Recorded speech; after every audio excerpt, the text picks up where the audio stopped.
The first scramble for Africa was when European colonial powers saw a continent that was vast, rich in minerals and land, and very poorly defended, and they rushed in to carve it up and steal the land. The second was during the Cold War, when East and West were locked in a struggle for global domination. That's when the Soviet Union backed Marxist despots all over Africa, and the Americans backed any leader who said that he was in favor of capitalism. The third wave, which is happening right now, is much more benign. It's much more about voluntary exchange, about trade, and about the spread of technology.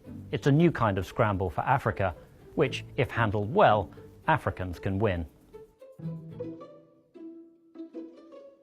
The old stereotype of foreigners in Africa is that they're only interested in the minerals and not Africa's people.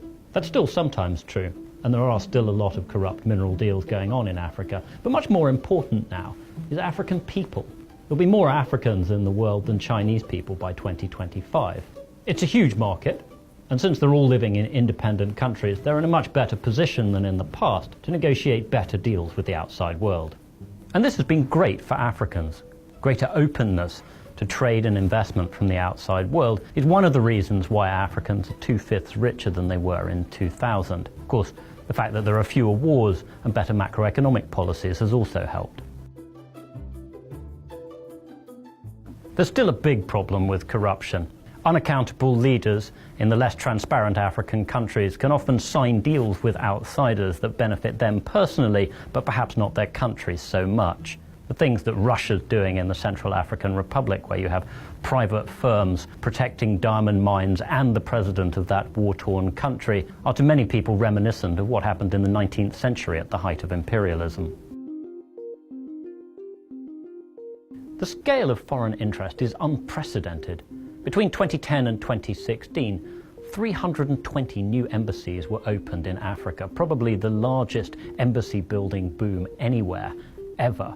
Turkey alone opened 26. Last year, India announced it was going to open 18. Military links are spreading too. China alone has ties with 45 African countries. America and France are helping defeat terrorists in the Sahel. Oil-rich Arab nations are setting up military bases in the Gulf. And Russia has military deals with 19 African countries.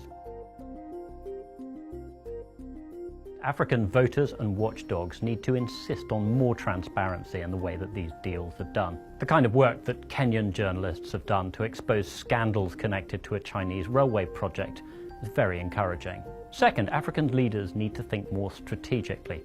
China is one country, Africa's 54. It's going to be much harder for them to drive the right kind of bargains if they let China negotiate with them individually behind closed doors. Even if African unity is a bit of a far-off dream at the moment, at least you could see more regional unity, which would be very useful in negotiating infrastructure projects.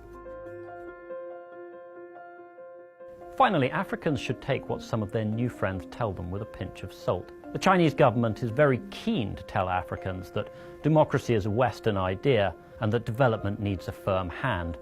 This may be music to the ears of some of the strongmen on the continent, but African voters should not be fooled by it.